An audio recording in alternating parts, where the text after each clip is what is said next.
So my name is Ralph Eric Kunz. I'm a managing partner at a growth equity investment firm called Co-Investor Partners. And Lenny is CEO of Nextbike, one of our portfolio companies. And the whole idea of this short presentation is to give you a little bit of an insight into how micro-mobility could work in the future using sort of Nextbike as a business case. So maybe Lenny, you just say a couple of words about Nextbike. I'll say 2 words on Co-Investor, and then the whole idea is that we have a dialogue. Great. Yeah, thanks, Ralph. Pleasure to be here virtually. It would be much better to be there on site, but these times are not so easy for traveling, as we know. Yeah, great pleasure to introduce Nextbike just briefly. If you go to the next page. Nextbike has been one of the pioneers of micromobility, one of the inventors of bike sharing, and we've been at it since about 2004, when the company was founded in Leipzig. Today we have about 90,000 bikes on our platform. We have accumulated more than 130 million rentals with the 8 million users that have tried our platform. There are 500 employees roundabout in the system, are servicing 28 countries, and we touch about 300 cities around the globe. We do this in 2 ways. We have an own operations model, mostly in Europe, and we have a franchise model that we operate also internationally outside of Europe. Now, some of you may have followed the big news. Great news for us, great news for the industry, actually. We've joined forces with Tier. T-Mobility has acquired Nextbike, and that was announced about 3 weeks ago.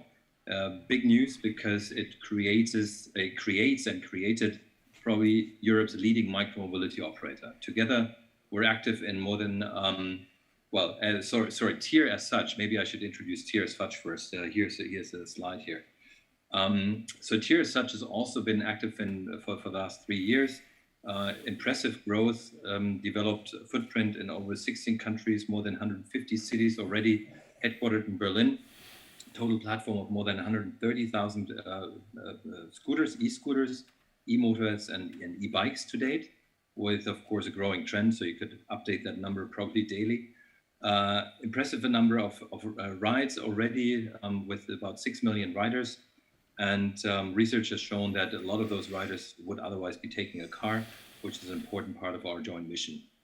Tier, very importantly, also has been focused on being climate neutral altogether as a company since day one, which again is a very important element to consider in our joint story. Yeah, next page, please. So yeah, we decided to join forces, and together Tier and Nextbike form the biggest and the first truly multimodal micromobility platform in Europe, the clear number 1 in Europe, combining e-scooters, e-bikes, normal bikes, e-mopeds. We do that station-based, non-station-based, and so on and so forth. Overall active in almost 400 cities, and with a total platform of 230,000, probably more vehicles to date. Very important for me personally, very important for Nextbike and the entire team at Tier is our joint mission. We really want to create change. We want to change the world. We want to make it a better place. And we want to change mobility for good, with a strong belief, conviction that the way that we experience mobility in cities today is not a sustainable way. It needs to change. We want to be a change agent in this, and this combination creates a powerhouse that has the ambition to change a few things in the way we move around, and we're really delighted and excited to do so. Yeah, that just very quickly, over to you, Ralph. Okay, just briefly, I represent Co-Investor Partners. We're a growth investor. We invested focusing on DACH, Germany, Austria, Switzerland. We invested in 2014 into Nextbike before even apps were really used in this area. We're invested in companies like Mr. Specs on the e-commerce side and have a very broad portfolio. Just very briefly, don't want to go through all that.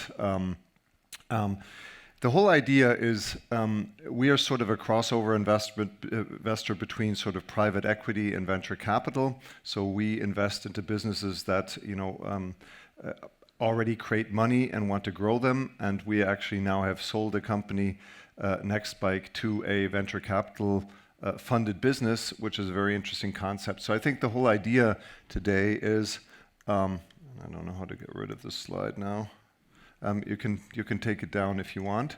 The whole idea is that Lenny and I spend a couple of minutes basically asking the question where this whole industry is actually going and what's actually holding it back from achieving its goals. Because we know that this micromobility concept has always promised us that it will reduce car traffic in the cities. And what we've been seeing in the last couple of years is that the inner cities have been dumped with scooters, the inner cities have been dumped with bikes. And the question is that really doing any good? And what's actually necessary for the car to be replaced? And I think the discussion we'd like to have, is there any way you can take the slide down? Because I can't press it away. Anyway, so what I'd like to do, Lenny, is I'd like to ask you, in terms of this vision to become reality, that actually the car is replaced, and we don't find 10 scooters in front of our inner city Berlin office and 3 different bikes, but we find none sort of if we live on a subway stop or on an S-Bahn stop on the fringes of the city. What is actually necessary? What needs to happen?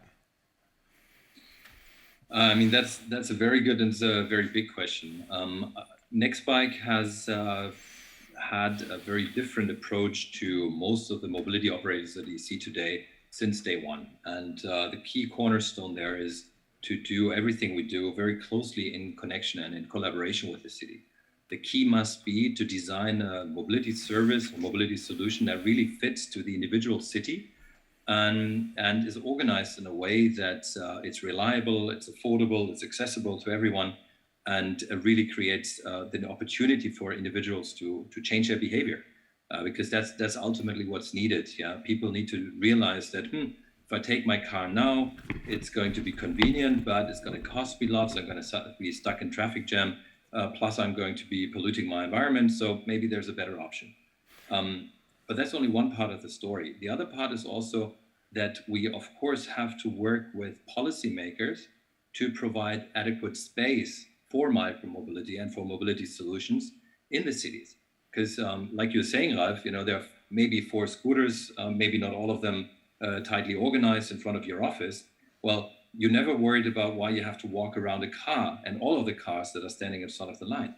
So we're working with policymakers also to provide space for micromobility, which is parking spaces.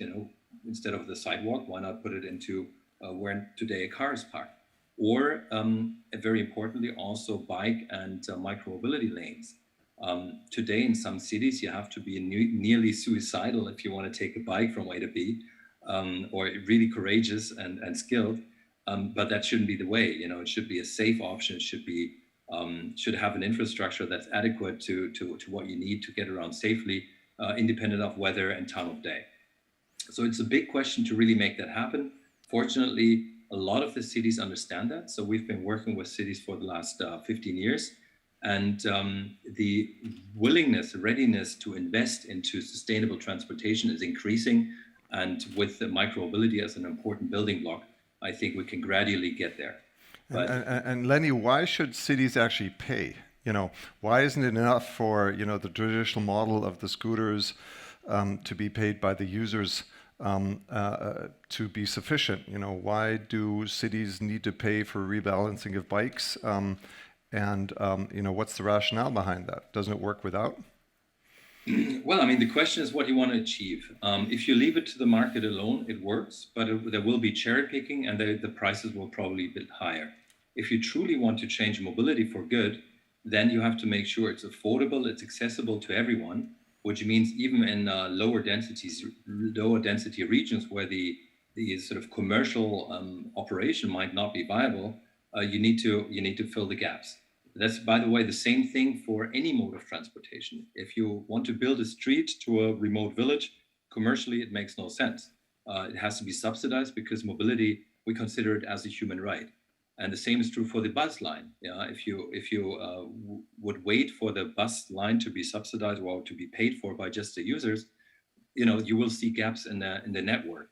And it's actually the same also for micromobility. You will see gaps in the network, but you have to tackle those gaps in order to come to a good solution. Okay.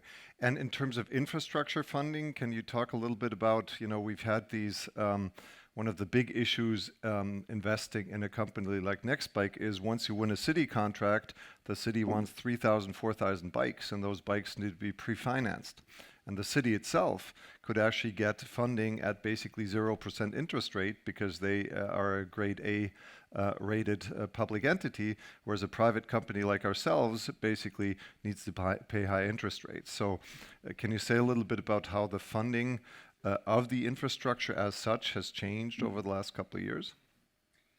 Well, this is could fill another evening because it's such a big topic. I mean, right now the funding is done by us, and there's a tremendous amount of capital needed to manage and maintain the assets in the streets. Some cities have come to a structure where they subsidize the assets directly, which helps for sure for a growing operator like ourselves. But by and large, of course, we're still on our own, and funding the assets is one of the key challenges that a company like Nextbike and Tier or anybody like it has to tackle. I think we're getting to a situation where the business case is so predictable and reliable that lenders understand the risk they're getting into. So financing costs are going down. But by and large, it's one of the key challenges for a mobility company. Okay, and in terms of profitability, we've seen companies, especially in the scooter area, burning through a lot of cash. I think Nextbike has always had a little bit of a different approach to this. Do you believe that a micro-mobility company in the end can be sustainably profitable? Absolutely. I mean, Nextbike is sustainably profitable as such. It's just the growth that we need to finance. But you're totally right. I mean, with this fire and forget business model, I don't think that works. And this is probably also one of the key reasons why Tier is attracted to Nextbike, because we have a very differentiated business model with several revenue streams. So on the one hand, we have long-term contracts with the cities that get the service and we deliver. We also have, of course, the ridership revenues. We place advertising or sponsoring on the product, which helps us a lot. We're working with companies with what we call business bike to sell package deals to basically enable them to offer good transportation to employees. And so there's a range of products that we use in order to optimize asset utilization and ultimately pay a return on our asset as well. But that's definitely one of the key elements. Sustainability doesn't only mean it must be kind of not polluting while you get around, but also economically sustainable. If you subsidize a business over the long term, it's by default not sustainable, and this has been part and parcel of our focus in the last years. Okay, excellent. And maybe final question, where do you see sort of the Nextbike Tier combined entity in 5 years? Just in 2 sentences?